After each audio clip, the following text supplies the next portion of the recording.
هو راه بكل صراحة فاش الانسان كيكون غريب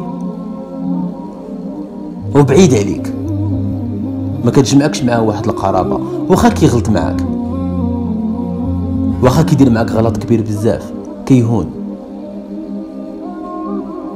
لانك انت اصلا ما مسوقلوش بزاف وما عطيش اهميه كبيره، ومع الوقت اكيد كتنساه هو والغلط ديالو. ولكن باش يغدرك واحد الانسان اللي قريب لك بزاف وكنتي كتعزو بزاف، هذه حاجه ما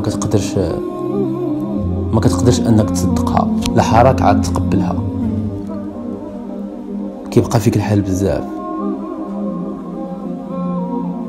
وداك الامل الصغير اللي كنتي كتعطيه للناس اللي قرابين ليك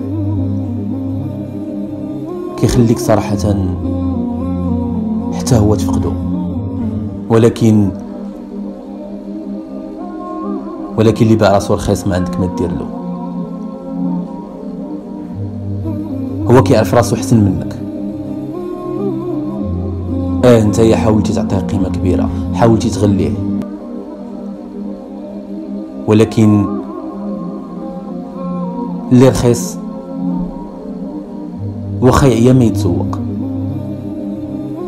غادي يبقى دائما رخيص. انا فين دائما كنحاول نقول لك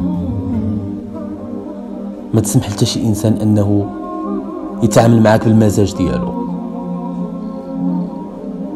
ما تسمح لتا شي انسان كيف ما بغى يكون انه يتعامل معاك على هواه.